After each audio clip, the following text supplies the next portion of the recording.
for me. It's gonna eat me. It's no use. It'll just come back. Nothing can stop it. Nothing can stop the abyss.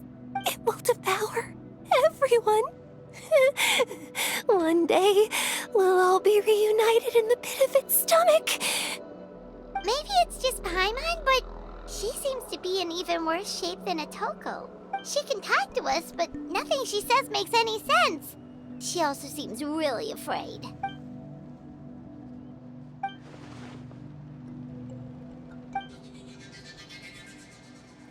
Ion-san, I heard you cured a Toko? I'm so relieved. Is there anything I can do to help? If you need extra hands, I can...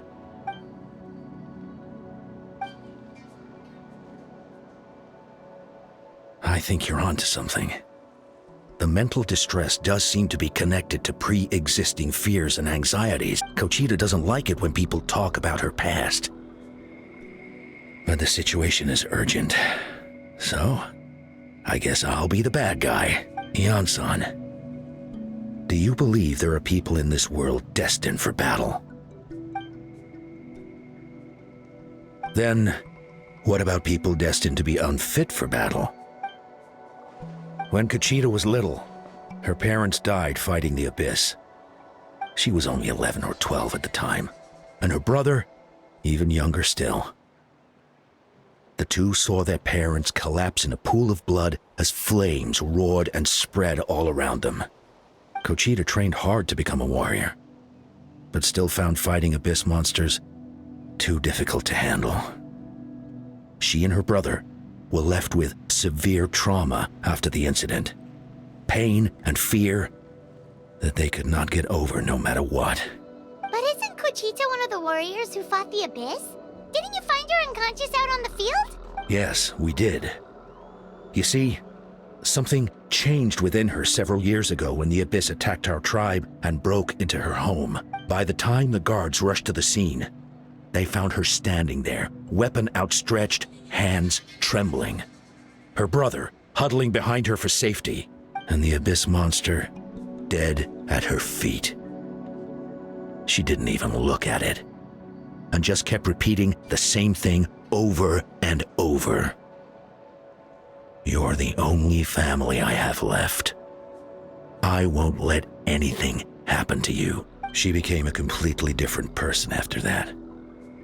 She earned a reputation as a very capable warrior and fought countless battles against the abyss. We all thought she overcame the trauma, and we were so happy for her. But now it seems like even if she buried it deep within herself, the fear still never left her.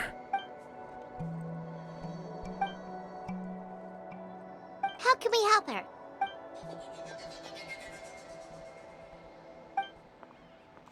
Quali? Quali, what are you doing with that weapon? Show me the monster that hurt you! I'll make it pay! I'm going to protect you this time! Calm down, Quali. That monster is already... I can do it! I don't care what it takes! I just want her to get better. She's the only family I have left. Family? If Quali goes to battle, the abyss will devour him. I can't let that happen. I have to do something, but it's useless. No one can beat the abyss. It's a death sentence. But I'm no warrior. I'm just a coward. Still, I have to protect Quali. What should I do? Kochita. Fight it. One more time?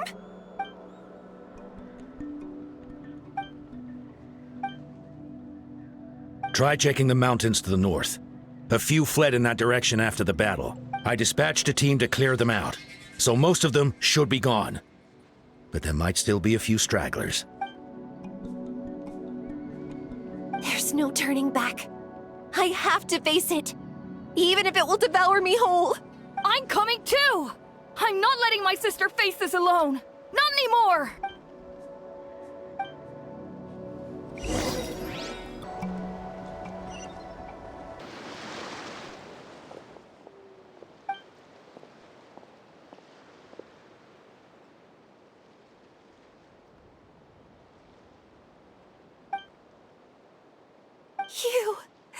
You were the ones who killed them! As a kid, I thought my parents were invincible. They were always so strong and gentle. They seemed like the most powerful people in the world. But I can still see the image of them collapsed at my feet that night.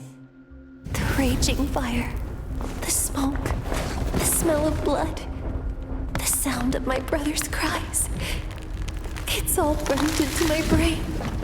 They told me to run, and I could see the fear in their eyes. I've been running from my fears ever since. But why didn't my parents run? It must have been because... You can do it! Because of our family. When you have someone to protect, there's no backing down, no matter what.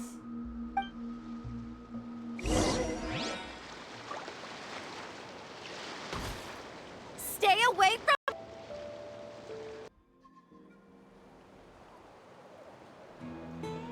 Atoko's all better. Did you hear? Really? Yes, really. It's all thanks to the Traveler and Ian-san. I see. I was wondering why the Traveler was chosen to accompany the Pyro Archon in the final battle. But I guess she really can do the impossible.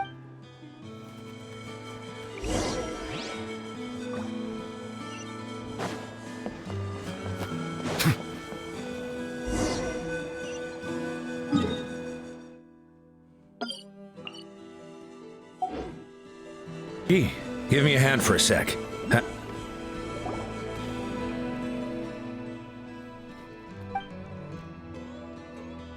Yeah, honestly, Paimon was at a complete loss when she saw so many sick people on the hot air balloon platform. We only found a solution this time because you kept her cool and took control of the situation. You deserve most of the credit. Whoa, you're right. That makes a lot of sense.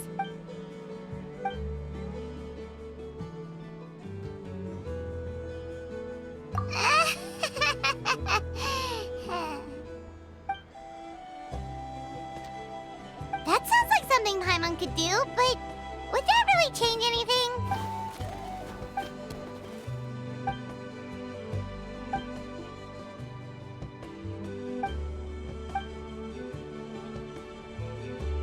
Oh, well, when you put it that way, Paimon's almost encouraged to start drinking kale juice tomorrow. No, today. Paimon will start today. You're amazing, Ian-san. You really make Paimon feel like she can do the impossible. Maybe your true strength is giving other people strength.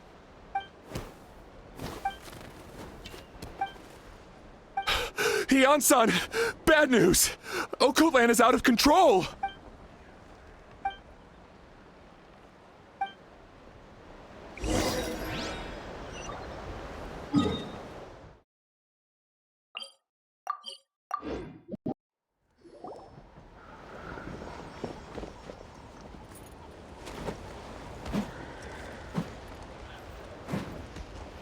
What are you doing, Okoland? Wake up! Don't you recognize us, my boy?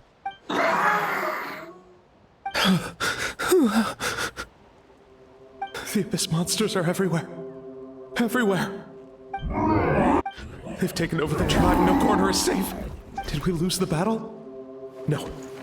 It's pointless to think about that now. A warrior only has one job. Fight until the very end. Careful! He's not himself! Okotla!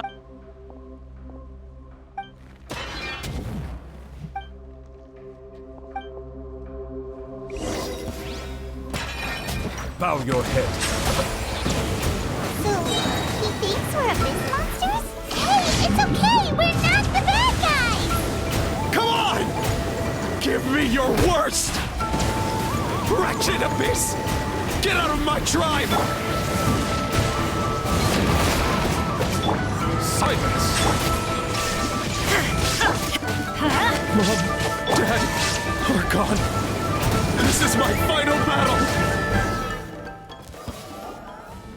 Please, son, you've got to stop. You can't keep going like this. Wretched monsters! Give me my family back! Look, Coco Land! That's your father! He's standing right in front of you! Get out of my home! I'll never forgive you!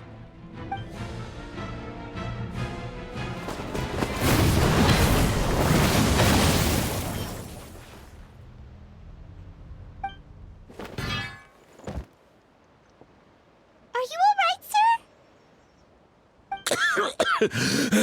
sir? I'm fine. Please, don't hurt my son. He's just trying to protect his home.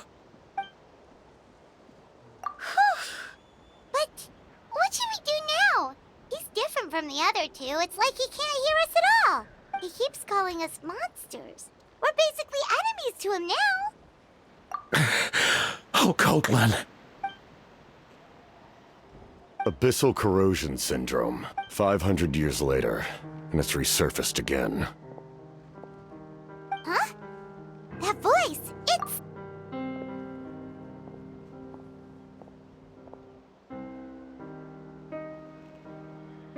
Direct contact with high concentrations of abyssal power causes irreversible mental trauma in most people. The exact presentation will vary according to trauma level. Some will suffer from superficial hallucinations and maintain the capacity to perceive the outside world. In such cases, verbal and physical interaction can be used to break through the hallucination. However, there are also those who are so far gone, entrenched in hallucinations so deep, that medical intervention is the only option. That's why we developed the Drought of Lucidity. the draft of lucidity? It's a kind of medicine that can dispel the psychological impact of the abyss. The treatment comes with severe side effects, including chronic migraines for the rest of the patient's life. So, it's reserved for the worst cases. This man is a devoted warrior, one not easily swayed from battle. That is precisely why it's so difficult to pull him out of this hallucination. If you trust me to be true to my word, give him this. Wretched monsters! Setting up an ambush! Give me your worst! It's either your end or mine! Hurry! He's a- Please, give him the draft. My son thinks he's alone in this world. In his mind, all his family and comrades are gone.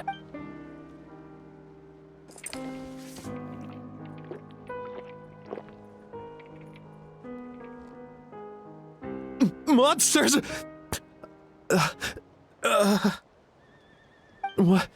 What's going on? Dad? What are you doing here? My head hurts. I just had the strangest dream. I dreamt the Abyss took over the tribe. It's all right, my boy. It was just a nightmare. Let's go home. You need a good night's sleep. But first, I want to thank you for saving my son. May I ask your name? Just Capitano is fine. I owe you more than words can say, Mr. Capitano. My name is Mune. You're welcome in my home anytime. Time to go, son. Can you stand?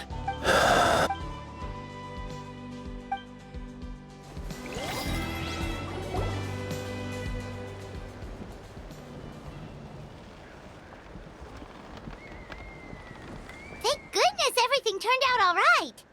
Think nothing of it. I agreed to offer you my aid, so this is merely a part of that duty. Besides, I care deeply about this land. Right! When we were with Moika, you told us you and your soldiers defended Natlan against the Abyss 500 years ago. That's right. My desire to protect this nation remains unchanged. When my platoon arrived in Natlan 500 years ago, like you, we were true outlanders. But as time passed, I encountered the people of this land and witnessed their desperate struggle against the Abyss. Though many of the warriors were rash and inexperienced, they were steadfast and fearless in battle, willing to do anything to protect their fellow citizens, oftentimes with complete disregard for their own survival.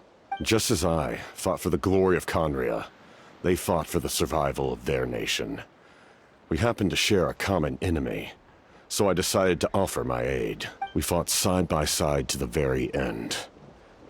I traveled to many places after that, but I never forgot this land.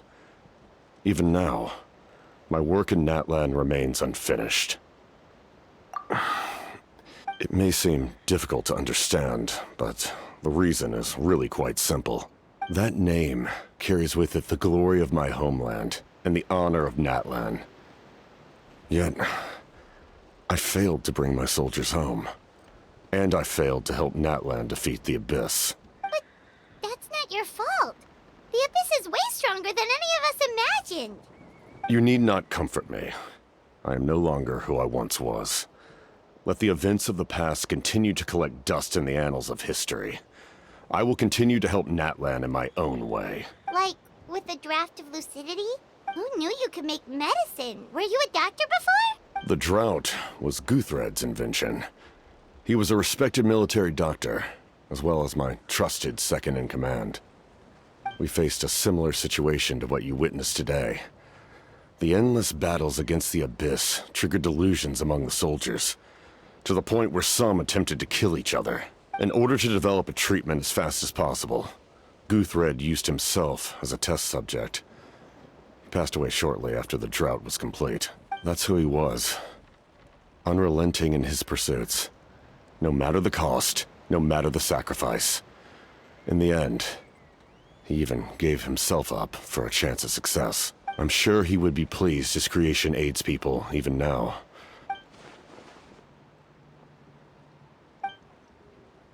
Stop worrying about other people's survival, about their losses and sacrifices. You just need to win. That must be why I've returned. For this moment. Please finish what you set out to do, Commander. You're more perceptive than I imagined. However, some things are better kept secret for now. We may be working together, but our goals are not entirely aligned. What's with the secrets all of a sudden? I'm starting to think we should be more careful around you. I do not mean to jeopardize the trust between us. I simply prefer to keep this to myself, because it's a personal matter. All I can tell you is this. Natlan may have survived the worst of the crisis, but the souls of this land are still not at peace, and that is why my work is not yet done. Well, if it's personal, then we'll just have to trust you. If you have other questions, I'm willing to answer them. Wait, like anything? Paimon wants to know how you eat with the mask. Anything you want to ask, Traveler?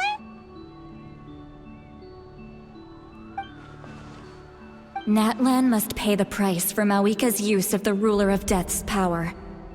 That price is death. And only Mawika's death can clear the debt. Even now that the war's over and the threat to Natlan is gone, it looks like that death is still set in stone.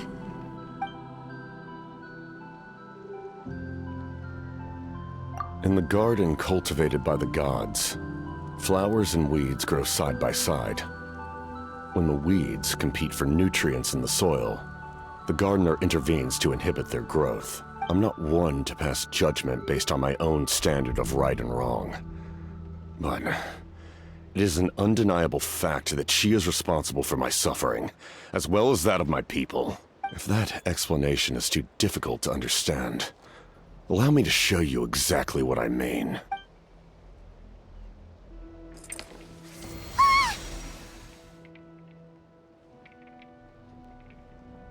The ruler of death can freely define the form of death, or grant immortality to anyone she desires. Her power is a rule in and of itself. Faced with such an overwhelming level of power, it can feel hopeless to resist. But I am of the belief that, in this world, no destiny is unchangeable, no death inevitable, and no rule unbreakable. So, before the final moment truly arrives, we must fight harder than ever.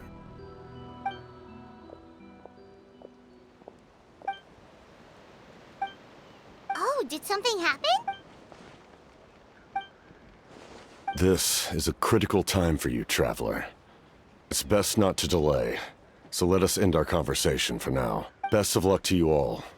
Goodbye.